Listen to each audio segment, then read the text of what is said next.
വിശദമായ വാർത്തകൾ നോക്കാം. കാലാവസ്ഥയുമായി ബന്ധപ്പെട്ട റിപ്പോർട്ടിൽ നിന്നാണ് പ്രഭാത വാർത്ത തുടങ്ങുന്നത്. സംസ്ഥാനത്ത് കാലവർഷം 3 ദിവസത്തിനുള്ളിൽ എത്തിയേക്കുമെന്ന് കേന്ദ്ര കാലാവസ്ഥാ വകുപ്പ്. തെക്കൻ തമിഴ്നാട് മുകളിലായി രൂപപ്പെട്ട ചക്രവാത ചുഴിയുടെ സ്വാധീന ഫലമായി അടുത്ത 6 ദിവസം സംസ്ഥാനത്ത് മഴ തുടരാനാണ് സാധ്യത. സംസ്ഥാനത്ത് ഇന്ന് തീവ്ര മഴയ്ക്കുള്ള സാധ്യതയുണ്ടെന്ന് കാലാവസ്ഥാ വകുപ്പ് മുന്നറിയിപ്പ് നൽകി. ഇന്ന് 4 ജില്ലകളിൽ ഓറഞ്ച് അലർട്ടാണ്. പത്തനംതിട്ട, ആലപ്പുഴ, കോട്ടയം, എറണാകുളം ജില്ലകളിലാണ് മുന്നറിയിപ്പ്.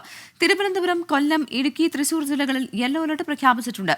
കേരള തീരത്ത് മത്സ്യബന്ധനത്തിന് ഏർപ്പെടുത്തിയ വിലക്ക് തുടരും. എറണാകുളത്ത് ഇന്നലെയുണ്ടായ കനത്ത മഴയിൽ താഴ്ന്ന സ്ഥലങ്ങളിൽ കയറിയ വെള്ളം ഇറങ്ങിത്തുടങ്ങി. തൃക്കാക്കര, കളമശ്ശേരി തുടങ്ങിയ സ്ഥലങ്ങളിലെ വെള്ളക്കെട്ടിന് ശമനമുണ്ട്. തോടുകൾ നിറഞ്ഞതിനാൽ മഴ ഇനിയും പെയ്താൽ വീണ്ടും വെള്ളം കയറാനുള്ള സാഹചര്യം നിലനിൽക്കുന്നു. കോഴിക്കോട് ഓമശ്ശേരിയിൽ 10 വയസ്സുകാരൻ മുങ്ങി മരിച്ചു. മുടൂർ മൂസക്കുട്ടിയുടെ മകൻ മുഹമ്മദ് അജാസാണ് മരിച്ചത്. വീടിനടുത്ത് കുളത്തിൽ ചൂണ്ടയിടാനുള്ള ശ്രമത്തിനിടെ അപകടത്തിൽപ്പെട്ടു എന്നതാണ് സംശയം. രാഹുൽ സുരേഷ് കോഴിക്കോട് നിന്ന് ചേരുന്നുണ്ട്. രാഹുൽ, ഈ പ്രഭാതത്തിൽ നല്ല വാർത്തയല്ല നമ്മെ തേടി എത്തുന്നത്. എപ്പോഴാണ് ഈ സംഭവം ഉണ്ടായത്? പ്രവിത, രാവിലെ തന്നെ അതിദാരുണമായ സംഭവമാണ് റിപ്പോർട്ട് ചെയ്യാനുള്ളത്. കോഴിക്കോട് ഓമശ്ശേരിയിലാണ് 10 വയസ്സുകാരൻ മുങ്ങി മരിച്ചിട്ടുള്ളത്. ഓമശ്ശേരി മുടൂർ മൂസക്കുട്ടിയുടെ മകൻ മുഹമ്മദ് അജാസ് ആണ് മരിച്ചത്. നമുക്ക് ലഭിക്കുന്ന വിവരമനുസരിച്ച് ഈ കുട്ടി സമീപത്തുള്ള കുളത്തിൽ ചൂണ്ടയിടാൻ പോകുകയായിരുന്നു. അതിനിടെ കാല് വഴുതി ഈ കുളത്തിൽ വീണു എന്നാണ് മനസ്സിലാക്കുന്നത്. ഏറെ നേരമായി നടത്തിയ തെരച്ചിലിനൊടുവിൽ ഇന്നലെ വൈകിട്ട് 6 മണിയോട് കൂടിയാണ് മൃതദേഹം കണ്ടെത്തുന്നത്. ഉടൻ തന്നെ ഓമശ്ശേരിയിലെ സ്വകാര്യ ആശുപത്രിയിൽ എത്തിച്ചെങ്കിലും ജീവൻ രക്ഷിക്കാൻ കഴിഞ്ഞില്ല എന്നാണ് നമ്മൾ മനസ്സിലാക്കുന്നത്. ഈ പ്രദേശത്ത് ശക്തമായ മഴ ഇന്നലെ ഉണ്ടായിരുന്നു. അതിനിടയിലാണ് കാൽ വഴുതി വീണതെന്നാണ് നമുക്ക് ലഭിക്കുന്ന വിവരം. പ്രവിത, ശരി, കോഴിക്കോട് നിന്നാണ് സങ്കട വാർത്ത വരുന്നത്. ഓമശ്ശേരിയിൽ 10 വയസ്സുകാരൻ മുങ്ങി മരിച്ചു. കൊല്ലത്ത് മഴക്കെടുതിയിൽ രക്ഷാപ്രവർത്തനത്തിന് ഇറങ്ങിയ ആളെ ഒഴുക്കിൽപ്പെട്ട് കാണാതായി. തൃക്കോവിൽവട്ടം കണിയാംതോടിന് സമീപം താമസിക്കുന്ന നൂഹ് എന്ന സലീമിനെയാണ് കാണാതായത്. ഇന്നലെ വൈകിട്ട് വീടിന് സമീപത്തുള്ള തോട്ടിൽ വീഴുകയായിരുന്നു. 10 അടിയോളം താഴ്ചയുള്ള തോട്ടിൽ രക്ഷാപ്രവർത്തനത്തിന് ഇറങ്ങിയപ്പോഴാണ് അപകടത്തിൽപ്പെട്ടത്. കടപ്പാക്കടയിൽ നിന്ന് അഗ്നിരക്ഷാസേനയെത്തി തിരച്ചിൽ നടത്തിയെങ്കിലും കണ്ടെത്താനായില്ല.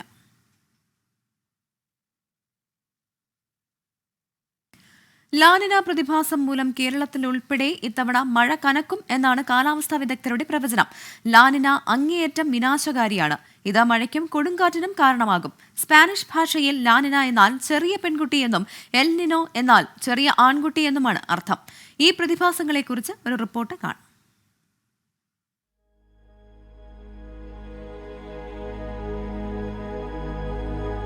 ലോകത്തെ ഒരു പ്രദേശത്തെ സമുദ്രജലത്തിന്റെ ചൂടും തണുപ്പും ആഗോള താപനിലയെ തന്നെ ബാധിക്കുമോ? ബാധിക്കും എന്നാണ് ഉത്തരം. സാധാരണ സമുദ്രാവസ്ഥയിൽ ട്രേഡ് വിൻഡ് അഥവാ വാണിജ്യവാദം തെക്കേ അമേരിക്കയിൽ നിന്ന് ഏഷ്യയിലേക്ക് ഭൂമധ്യരേഖയിലൂടെ പടിഞ്ഞാറേക്കാണ് സഞ്ചരിക്കുന്നത്. സമുദ്രത്തിനു മുകളിലൂടെയുള്ള കാറ്റിന്റെ ചലനം അപ്വെല്ലിംഗ് എന്നറിയപ്പെടുന്ന പ്രതിഭാസത്തിന് കാരണമാകുന്നു. സമുദ്രോപരിതലത്തിന് താഴെയുള്ള തണുത്ത ജലം ഉയർന്നു പൊങ്ങി ചൂടുള്ള ഉപരിതല ജലത്തെ മാറ്റിസ്ഥാപിക്കുന്നതാണ് അപ്വെല്ലിംഗ്.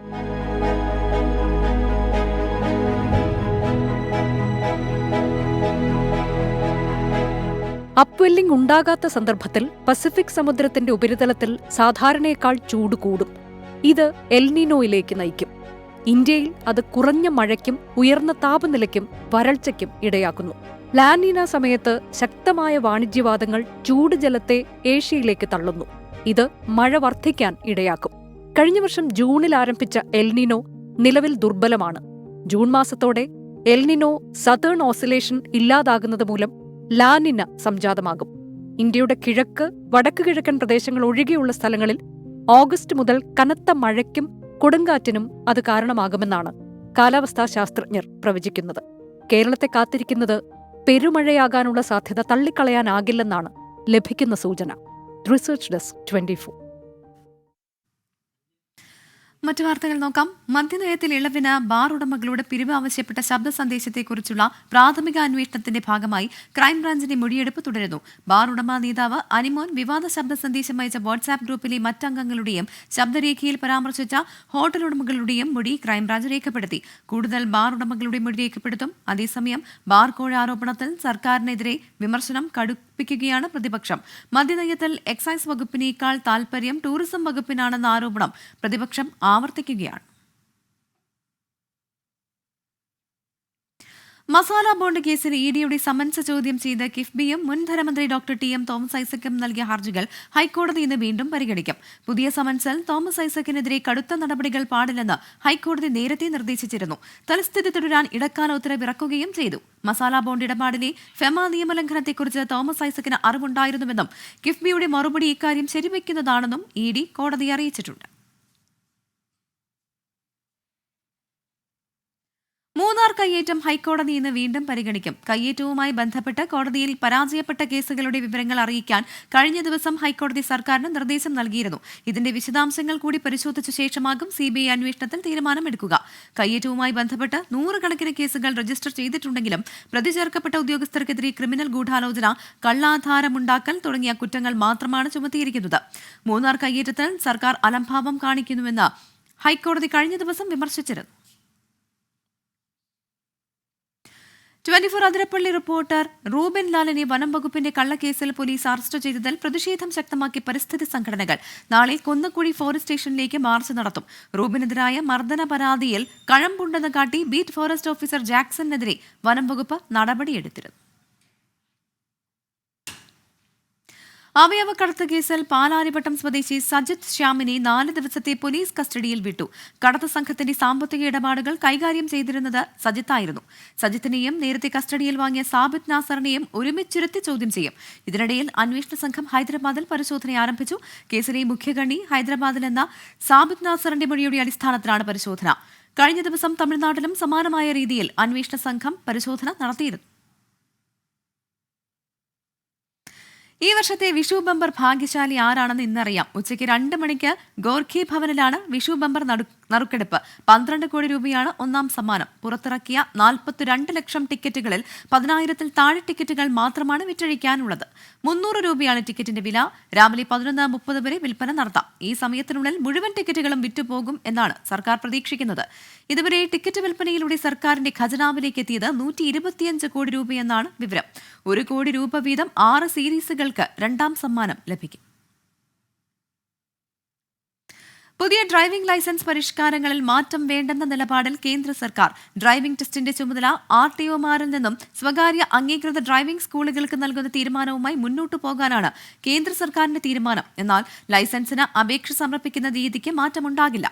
ഡ്രൈവിംഗ് സ്കൂളുകൾക്ക് ടെസ്റ്റ് നടത്താൻ അനുമതി ലഭിക്കാൻ 1 ഏക്കർ സ്ഥല സൗകര്യം വേണം. ഡ്രൈവിംഗ് പരിശോധനാ ചട്ടങ്ങൾ ലഘൂകരിക്കുന്നത് ഏതെങ്കിലും വിധത്തിൽ ബാധിക്കില്ല എന്ന് കേന്ദ്ര സർക്കാർ വ്യക്തമാക്കി.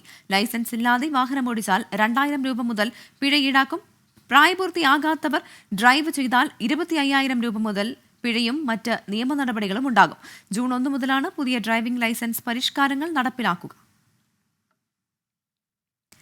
ലൈംഗിക അതിക്രമ കേസിൽ പ്രതിയായ JDS നേതാവ് പ്രജ്വൽ രേവണ്ണ നാട്ടിലെത്താനായി ജർമ്മനിയിൽ നിന്നും ടിക്കറ്റ് ബുക്ക് ചെയ്തു. വെള്ളിയാഴ്ച രാത്രി 12:30 ബംഗളൂരുവിലെത്തുന്ന ലുഫ്താൻസ എയർലൈൻസിലാണ് ടിക്കറ്റ് ബുക്ക് ചെയ്തിരിക്കുന്നത്. രാവിലെ 10 മണിക്ക് അന്വേഷണ സംഘത്തിന് മുൻപാകെ ഹാജരാകുമെന്ന് പ്രജ്വൽ രേവണ്ണ അറിയിച്ചിട്ടുണ്ട്. എന്നാൽ വിമാനത്താവളത്തിൽ വെച്ച് കസ്റ്റഡിയിലെടുക്കാനാണ് അന്വേഷണ സംഘത്തിന്റെ നീക്കം. വെള്ളിയാഴ്ച തിരിച്ചെത്തുമെന്ന് പ്രജ്വലിന്റെ വീഡിയോ സന്ദേശം പുറത്തുവന്നിരുന്നു.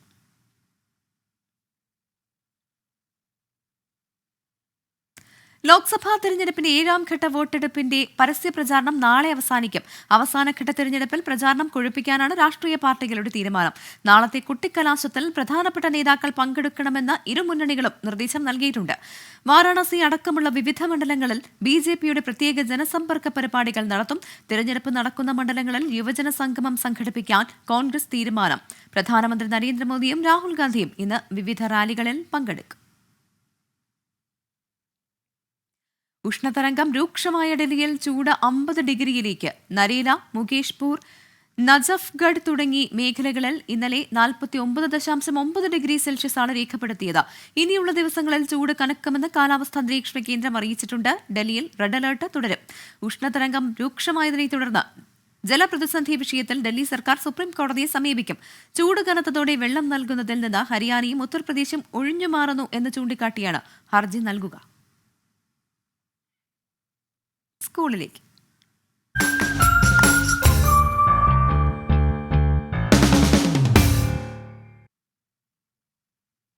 സാമ്പത്തിക ഞെരുക്കം കാരണം സർക്കാർ LP UP സ്കൂളുകളിൽ അധ്യയന വർഷത്തിനുള്ള മുന്നൊരുക്കം പ്രതിസന്ധിയിൽ. സ്കൂൾ തുറക്കലിന് മുന്നോടിയായി അറ്റകുറ്റപ്പണികൾ നടത്താൻ നിർദ്ദേശിച്ചുവെങ്കിലും സർക്കാർ ഫണ്ട് അനുവദിച്ചില്ല. ഗ്രാന്റ് ഇനത്തിൽ കഴിഞ്ഞ വർഷം അനുവദിച്ച 5000 രൂപയുടെ ബാക്കി ഒരു വർഷം കഴിഞ്ഞിട്ടും സ്കൂളുകൾക്ക് ലഭിച്ചിട്ടില്ല. പുതിയ അധ്യയന വർഷം തുടങ്ങുന്നതിന് മുമ്പ് സ്കൂളുകളിൽ നടത്തേണ്ട മുന്നൊരുക്കങ്ങൾ അനവധിയാണ്. ഇലക്ട്രിക്കൽ, പ്ലംബിംഗ് ഉൾപ്പെടെ സ്കൂൾ പെയിന്റ് അടിക്കൽ, അപകടകരമായ മരങ്ങൾ മുറിച്ചു മാറ്റൽ തുടങ്ങിയവയെല്ലാം സ്കൂൾ തുറക്കുന്നതിന് മുന്നോടിയായി നടത്തേണ്ടതുണ്ട്. സർക്കാർ ഈ വർഷവും ഇക്കാര്യങ്ങൾ ചെയ്യണമെന്നാവശ്യപ്പെട്ട് ഹെഡ്മാസ്റ്റർമാർക്ക് പെർഫോമ നൽകി. എന്നാൽ ഇതിനുള്ള തുക എവിടെ നിന്ന് കണ്ടെത്തണമെന്ന് വ്യക്തമാക്കിയിട്ടില്ല. ഓരോ വർഷവും മെയിൻ്റനൻസ് ഗ്രാന്റ്, സ്കൂൾ ഗ്രാന്റ് എന്നീ ഇനങ്ങളിൽ എല്ലാ LP, UP സ്കൂളുകൾക്ക് സർക്കാർ തുക നൽകുന്നുണ്ട്. കുട്ടികളുടെ എണ്ണമനുസരിച്ച് 12,500 മുതൽ 1 ലക്ഷം രൂപ വരെയാണ് ഗ്രാന്റ്. കഴിഞ്ഞ വർഷം 5000 രൂപ അഡ്വാൻസായി നൽകി. ബാക്കി തുക ഉടൻ നൽകാമെന്നായിരുന്നു ഉറപ്പ്. എന്നാൽ അതുണ്ടായില്ല. ഇത്തവണ 1 രൂപ പോലും നൽകിയിട്ടില്ല. കഴിഞ്ഞ വർഷത്തെ പൈസ തന്നെ കിട്ടിയിട്ടില്ല. 5000 രൂപ മാത്രമേ. അതിൻ്റെ ബാക്കി കിടക്കുന്നു. ഏകദേശം 25,000 രൂപ വെച്ചിട്ടാണ് ഒരു സ്കൂളിന് ലഭിക്കേണ്ടത്. അതിൻ്റെ 20% മാത്രമേ നമുക്ക് ലഭിച്ചിട്ടുള്ളൂ. ഇനി അതുകൂടാഞ്ഞിട്ട് പുതിയ അധ്യയന വർഷം വരുന്നു. ഈ വർഷവും ഓരോ വർഷവും വാർഷിക അറ്റകുറ്റപ്പണികൾ എന്തായാലും ഒരു സ്കൂളിനുണ്ടാവും. അപ്പോൾ ഈ വർഷത്തെ അറ്റകുറ്റപ്പണികൾ ബാധ്യത ആകുകയാണ്. Computer maintenance, electrical maintenance, toilet, കിണർ വൃത്തിയാക്കൽ, ബെഞ്ചും ഡെസ്കും അറ്റകുറ്റപ്പണി, ഉച്ചഭക്ഷണ പദ്ധതിയുടെ ഗ്യാസ് അടുപ്പുകളുടെ ശുചീകരണം, കുടിവെള്ള ടാങ്കുകളുടെ ക്ലീനിംഗ്, സ്കൂൾ ശുചീകരണം, പഠനോപകരണങ്ങൾ, വൈറ്റ് ബോർഡുകൾ, മാർക്കറുകൾ, പേപ്പർ തുടങ്ങിയവയെല്ലാം വാങ്ങേണ്ടത് ഈ ഗ്രാന്റിൽ നിന്നാണ്. സർക്കാർ തുക നൽകാതിരുന്നതോടെ ഇത്തവണ പലയിടത്തും മുന്നൊരുക്കങ്ങൾ മുടങ്ങി. സ്കൂൾ പെയിന്റ് ചെയ്യാൻ പോലും പലയിടത്തും പണമില്ലാത്ത അവസ്ഥയാണ്. PTA നേതൃത്വത്തിൽ ചുറ്റുപാടുകൾ വൃത്തിയാക്കുന്നത് മാത്രമാണ് മിക്കയിടങ്ങളിലും നടക്കുന്നത്. 24 തിരുവനന്തപുരം. പരാതി പ്രളയത്തിലൊരു ശാസ്ത്രമേള. ഗ്ലോബൽ സയൻസ് ഫെസ്റ്റിന്റെ അറിയാ കഥകളിലേക്ക്.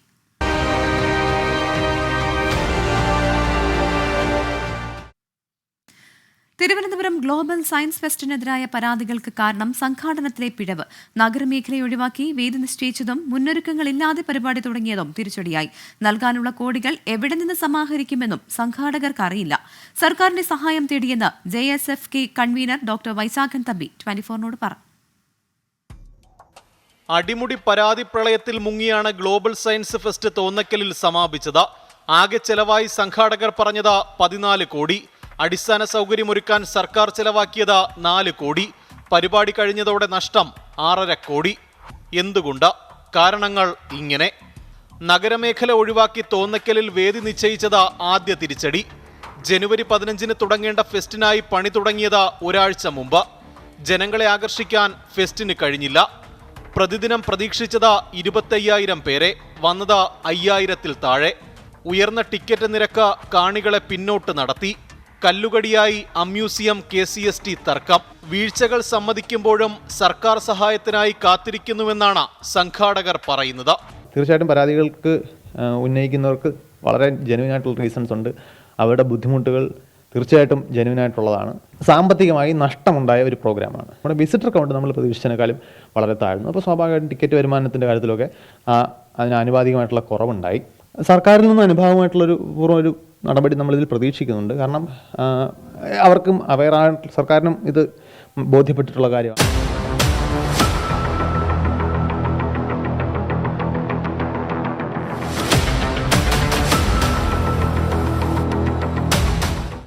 മാസങ്ങൾ നീണ്ട അധ്വാനത്തിന്റെ കൂലിയാണ് ഓരോരുത്തരും ചോദിക്കുന്നത്. കെടുകാര്യസ്ഥത കൊണ്ടുണ്ടായ പാളിച്ചയ്ക്ക് പിന്നിൽ അവർ ഉത്തരവാദികളല്ല. സർക്കാർ സഹായിക്കുമെന്ന വാദമുയർത്തി എത്രനാൾ വായടപ്പിക്കാനാകും? എല്ലാം ചെയ്തത് അമ്യൂസിയം എന്ന് പറഞ്ഞ സർക്കാരും തടിയൂരുകയാണോ?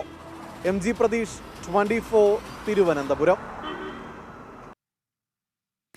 ഇടുക്കി ചെമ്മണ്ണാർ ഗ്യാപ്പ് റോഡിൽ അപകടങ്ങൾ തുടർക്കഥയാകുന്നു. 3 മാസത്തിനിടെ 5 ജീവനാണ് ഇവിടെ പൊലിഞ്ഞത്. റോഡിന്റെ അശാസ്ത്രീയ നിർമ്മാണമാണ് അപകടത്തിന് കാരണമെന്നാണ് നാട്ടുകാർ പറയുന്നത്. മൂന്നാർ ഗ്യാപ്പ് റോഡ് മുതൽ കാക്കാക്കട വരെയുള്ള 7 കിലോമീറ്റർ ദൂരമാണ് അപകടക്കെണിയൊരുക്കുന്നത്. കുത്തനെയുള്ള ഇറക്കവും കൊടും വളവുകളും അപകട കാരണമാകുന്നു. ശാസ്ത്രീയമായി യാതൊരു പഠനവും നടത്താതെയാണ് ഈ റോഡ് പണിതതെന്നാണ് ആരോപണം. സാങ്കേതികത ഒട്ടും പരിശോധിക്കാതെ ലഭിച്ച DPR-അനുസരിച്ച് റോഡിന്റെ നിർമ്മാണം പൂർത്തിയാക്കിയെന്നും നാട്ടുകാർ പറയുന്നു. 2 ദിവസം മുമ്പാണ് ട്രാവലർ അപകടത്തിൽ ഇവിടെ കർണാടക സ്വദേശി മരിച്ചത്. ഈ ശശിയുടെ വീട്ടിലേക്ക് ഇത് 4ാമത്തെ വണ്ടിയാണ് അപകടം ഉണ്ടാകുന്നത്. ആദ്യം ഇതിലെ ഒരു വണ്ടി പോയി, രണ്ടാമത് ആ പോസ്റ്റ് വളഞ്ഞിരിക്കുന്നത്, പിന്നെ ഇതിലെ ഒരു വണ്ടി പോയി. ഇതാണ്ട പെരയെല്ലാം ഇടിഞ്ഞു പോയേക്കുന്നത്. ഇതിലെ വാട്ടർ ടാങ്ക് എല്ലാവരുടെ പൊട്ടിപ്പോയി. അത് കഴിഞ്ഞിപ്പം ഇത് 4ാമത്തെയാണ്. അപ്പോൾ ഈ റോഡ് പുതിയ റോഡ് വന്നപ്പോൾ നല്ല റോഡായതുകൊണ്ട് സ്പീഡ് ഭയങ്കര സ്പീഡിലാണ് വാഹനങ്ങൾ ഇറങ്ങി വരുന്നത്. അപ്പോൾ പരമാവധി വലിയ ഗിയറിൽ ഇറങ്ങി വരുവാണെങ്കിൽ അപകടങ്ങൾ കുറവായിരിക്കാം. ഇങ്ങനെ ഈ ചെറിയ ഗിയറിലാണ് വരുന്ന ആളുകൾ ഇവിടെ ഉള്ള ആളുകളല്ലല്ലോ. അപ്പോൾ അവർക്ക് ഈ റോഡിനെ കുറിച്ച് പരിചയമില്ല. അപ്പോൾ അതിന് ഒരാൾ മേളിൽ നിന്ന് പറഞ്ഞു കൊടുക്കാനോ അങ്ങനെ എന്തെങ്കിലും ഒരു സംവിധാനം ഉണ്ടെങ്കിൽ മാത്രമേ ഈ അപകടം ഒഴിവാക്കാൻ പറ്റൂ. ചെങ്കുത്തായ പ്രദേശത്ത് അപകട സാധ്യത കുറയ്ക്കാൻ ചുരം മാതൃകയിൽ പാത ഒരുക്കേണ്ടതിന് പകരം പല ഭാഗവും കുത്തനെയാണ് നിർമ്മിച്ചിരിക്കുന്നത്. ഗൂഗിൾ മാപ്പ് നോക്കിയെത്തുന്ന വിനോദസഞ്ചാരികൾക്കാണ് ഈ വഴി ഏറെ ദുരിതപൂർണമാകുന്നത്. അപകടങ്ങൾ കുറയ്ക്കുന്നതിന് ശാശ്വതമായ പരിഹാരം കാണണമെന്നാണ് ആവശ്യം. 24 ഇടുക്കി. വന്യജീവി ഭീതിയൊഴിയാതെ വയനാട് വാഗേരി മൂടക്കൊല്ലി ഗ്രാമം. രാത്രിയാകുന്നതോടെ വന്യജീവികളുടെ വിഹാര കേന്ദ്രമാണ് ഇവിടം. കടുവയുടെ ആക്രമണത്തിൽ പ്രദേശവാസിയായ പ്രജീഷ് കൊല്ലപ്പെട്ടതിന് ശേഷം അധികാരികൾ നൽകിയ ഉറപ്പുകൾ ഒന്നും നടപ്പായില്ല എന്നാണ് നാട്ടുകാർ ആരോപിക്കുന്നത്.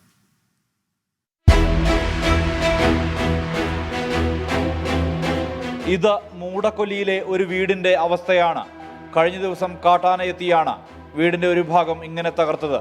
നിലവിൽ താമസക്കാരില്ലാത്തതിനാൽ വൻ ദുരന്തം ഒഴിവായി. വന്യമൃഗങ്ങൾ കാടിറങ്ങി വന്ന് നാട്ടിൽ ആക്രമിച്ചുകൊണ്ടേയിരിക്കുകയാണ്. ഇവിടുത്തെ കർഷകർ എങ്ങോട്ടാണ് പോകേണ്ടതെന്ന് ഒരു നിശ്ചയമില്ല. പുറത്തിറങ്ങാൻ പറ്റുന്നില്ല. കടുവയുടെ പ്രശ്നവും ആനയുടെ പ്രശ്നവും പന്നിയുടെ വിഷയവും മറ്റു മൃഗങ്ങളുടെ വിഷയവും കൊണ്ട് കാർഷിക മേഖല എല്ലാം തകർന്ന് തരിപ്പണമാണ്. കാപ്പിയില്ല, കുരുമുളകില്ല, അവർക്ക് ജീവിക്കാൻ ഒരു മാർഗ്ഗമില്ലാത്ത അവസ്ഥയിലേക്ക് വന്നു കയറി. ഇതിനൊരു പ്രതിവിധി ഇനി എത്രയാണ് ഞങ്ങളിവിടെ പറയുക. പ്രജീഷിന്റെ മരണത്തെ തുടർന്ന് മന്ത്രിതല സംഘം ഉൾപ്പെടെ ഇവിടെ സന്ദർശനം നടത്തിയിരുന്നു. എന്നാൽ ഉറപ്പുകളെല്ലാം വെറും വാഗ്ദാനങ്ങൾ മാത്രമായി. 3 ഭാഗവും വനത്താൽ ചുറ്റപ്പെട്ട ഒരു പ്രദേശമാണ്. ഇപ്പോൾ ഈ 9 വർഷത്തിനോടിടയ്ക്ക് 3 പേരുടെ ജീവൻ വരെ കൊടുക്കേണ്ടി വന്നിട്ടുള്ള ഒരു പ്രദേശം കൂടിയാണ്. മന്ത്രിതല സംഘം വന്നു, രാഹുൽ ഗാന്ധി വന്നു, എല്ലാ ജനപ്രതിനിധികളും ഇവിടെ സന്ദർശിച്ചു, ഒരുപാട് ഉറപ്പുകൾ നമുക്ക് തന്നിട്ട് പോയി. പക്ഷെ ഒന്നും ഇതുവരെ പാലിക്കപ്പെട്ടിട്ടില്ല എന്നല്ലാതെ വനംവകുപ്പിൻ്റെ ഭാഗത്തുനിന്ന് ഇത്ര ഉദാസീനമായിട്ടുള്ള ഒരു നിലപാടാണ് വനംവകുപ്പ് എടുക്കുന്നത്. വൈകുന്നേരമാകുന്നതോടെ ഇവിടത്തുകാരുടെ ആധി കൂടും. നമ്മളെ ഫെൻസിങ്ങോ കാര്യങ്ങളോ ഒന്നും അവിടെ ഇല്ല. എൻ്റെ വാഴയും പിന്നെ എൻ്റെ വല്യച്ഛൻ്റെ കുറേ പറമ്പുകളുണ്ട്. ഇവിടെ ഒരുപാട് പറമ്പുകളിലേക്ക് ഡെയിലി 2-3 ആന വെച്ചാണ് കയറുന്നത്. ഇവിടെ കാപ്പികൾ കളയുന്നുണ്ട്, വാഴ കളയുന്നുണ്ട്, കവുങ്ങ്, തെങ്ങ്, എല്ലാ സാധനവും. നഷ്ടപരിഹാരങ്ങൾ ഇതുവരെ നമുക്കൊന്നും കിട്ടിയിട്ടുമില്ല. പിന്നെ അവർ അപേക്ഷകൾ വെച്ച് കഴിഞ്ഞാൽ ഭയങ്കര കാലതാമസമാണ്. പൂർത്തിയാകാത്ത കൽമതിലും ട്രഞ്ചുമെല്ലാം കടന്നാണ് ആനയുടെ വരവ്. ഈ അടുത്ത് ട്രെഞ്ച് നവീകരിക്കുന്ന ഒരു പദ്ധതിയായിട്ട് ബന്ധപ്പെട്ട് ഒരു പദ്ധതി നടന്നിരുന്നു. ഒരു നാട്ടുകാരെ കണ്ടി പൊടിയിടാന്നുള്ള രീതിയിൽ കുറേ മണ്ണ് വാരി ട്രെഞ്ച് പുതുക്കി എന്നുള്ള കണ്ടീഷനിൽ ആക്കി വെച്ചിട്ട്, പക്ഷേ അതിൽ കൂടെ തന്നെ ഇപ്പോഴും വീണ്ടും ആന ഇറങ്ങിക്കൊണ്ട് വരുന്നു. നമ്മൾ ഒരാനേനെ ഓടിച്ച് പോയി കഴിയുമ്പോൾ അതിൻ്റെ പുറകെ വേറെ ആനയുണ്ടാവും. അത് നമുക്ക് തന്നെ അപകടമാണ്. നമുക്ക് അറിയുന്നില്ല എത്ര ആനയുണ്ട് എന്നുള്ള കാര്യങ്ങൾ. അധികൃതരുടെ ഭാഗത്തു നിന്ന് കൃത്യമായ ഇടപെടൽ ഉണ്ടായില്ലെങ്കിൽ ശക്തമായ പ്രക്ഷോഭത്തിനൊരുങ്ങുകയാണ് നാട്ടുകാർ. 24 വയനാട്. ആലപ്പുഴ മുട്ടാർ ഗ്രാമപഞ്ചായത്തിലെ ഹരിതകർമ്മ സേനാംഗങ്ങൾ ബംഗളൂരു ചുറ്റിക്കറങ്ങിയതിന്റെയും ആകാശയാത്ര നടത്തിയതിന്റെയും ത്രില്ലിലാണിപ്പോൾ. സംസ്ഥാനത്തെ മികച്ച പഞ്ചായത്തിലുള്ള 2ാം സ്ഥാനം നേടിയ പഞ്ചായത്താണ് മുട്ടാർ ഗ്രാമപഞ്ചായത്ത്. ഇതിന്റെ അംഗീകാരമായിരുന്നു യാത്ര. കുട്ടനാട്ടിലെ സാധാരണക്കാരായ വനിതകൾക്കാണ് ചെയ്ത സേവനത്തിന് അംഗീകാരമായി ബംഗളൂരു നഗരം ചുറ്റിക്കറങ്ങാനും വിമാനയാത്ര നടത്താനുമുള്ള അവസരം മുട്ടാർ പഞ്ചായത്ത് ഒരുക്കിയത്. കഴിഞ്ഞയാഴ്ച ട്രെയിൻ മാർഗം ബംഗളൂരുവിലെത്തുകയും പ്രധാന സ്ഥലങ്ങൾ സന്ദർശിച്ച തിരികെ വിമാനമാർഗം തിരിച്ചെത്തുകയും ചെയ്തു. 74-കാരി പത്മിനിയടക്കം 24 ഹരിതകർമ്മ സേനാംഗങ്ങളാണ് യാത്രയിലുണ്ടായിരുന്നത്. ഞങ്ങൾ സ്വപ്നത്തിൽ പോലും വിചാരിക്കാത്ത, അതായത് ഒരു കാരണവശാലും വിചാരിക്കാത്ത ഒരു സൗഭാഗ്യം ഞങ്ങൾക്ക് പഞ്ചായത്തിൻ്റെ കീഴിൽ നിന്ന് കിട്ടി. ഹരിതകർമ്മ സേനയോടൊപ്പം panchayat president K Suramya, vice president Boban Jose, secretary Binu Gopal, CDS chairperson Jaya Sathyan എന്നിവരും യാത്രയിൽ പങ്കെടുത്തു. 24 ആലപ്പുഴ. നോക്കാം ഇനി കായിക വാർത്തകൾ.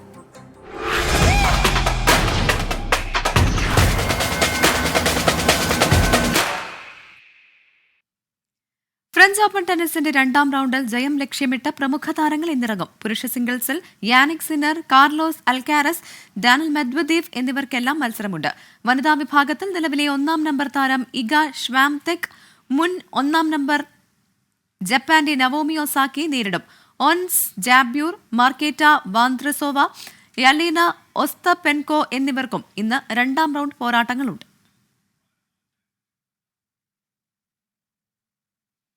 സിംഗപ്പൂർ ഓപ്പൺ ബാഡ്മിന്റന്റെ ആദ്യ റൗണ്ടിൽ ജയം ലക്ഷ്യമിട്ട് ഇന്ത്യയുടെ PV സിന്ധു ഇന്നിറങ്ങും. രാവിലെ 10:40 നടക്കുന്ന മത്സരത്തിൽ ഡാനിഷ് താരമാണ് എതിരാളി. 2022 ശേഷമുള്ള ആദ്യ കിരീടം ലക്ഷ്യമിട്ടാണ് സിന്ധു ടൂർണമെന്റിൽ മത്സരിക്കുന്നത്.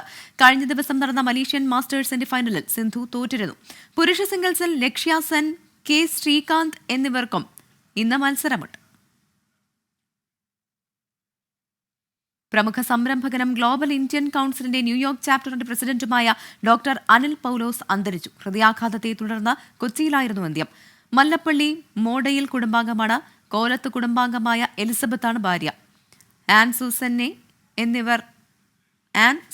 എന്നിവർ മക്കളാണ്. പരേതരായ C. പൗലോസിന്റെയും ഡോക്ടർ അന്നമ്മ പൗലോസിന്റെയും മകനാണ്. ന്യൂയോർക്കിലേക്ക് സ്ഥിരതാമസമാക്കിയ ശേഷം Reliance insurance and accounting agency സ്ഥാപിച്ചു. മാരിയറ്റ്, ഹിൽട്ടൺ, ഹയാത്ത് തുടങ്ങിയ നിരവധി ഹോട്ടൽ ശൃംഖലകൾ സ്വന്തമായി തുടങ്ങി. സംസ്കാരം പിന്നീട് ന്യൂയോർക്കിൽ നടക്കും. അസമിലെ ചോളം കർഷകർക്ക് ഇത് ഉത്സവകാലമാണ്. സോനിത്പൂർ ജില്ലയിലെ പാടശേഖരങ്ങളിൽ കൃഷി ചെയ്ത ചോളം 100 മീനെ കൊയ്യാനുള്ള ഒരുക്കത്തിലാണ് കർഷകർ.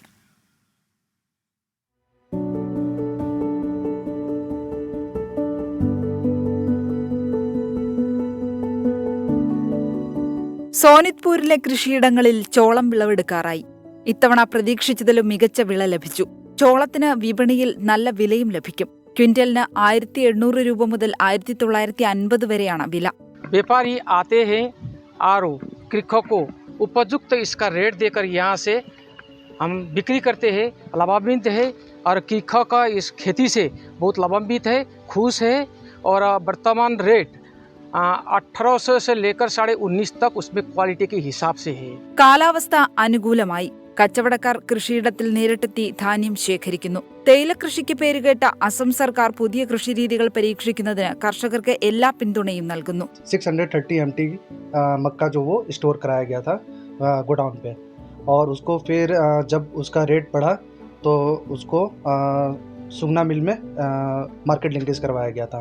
പ്രദേശവാസികൾ ഉപയോഗിക്കുന്നത് ഇവിടെ കൃഷി ചെയ്യുന്ന ചോളമാണ്. കൂടാതെ ബംഗ്ലാദേശ് ഉൾപ്പെടെയുള്ള അയൽ രാജ്യങ്ങളിലേക്ക് ധാന്യം കയറ്റുമതി ചെയ്യുന്നു. News desk 24. പ്രഭാത വാർത്തകളുടെ സമയം പൂർണ്ണമാകുന്നു.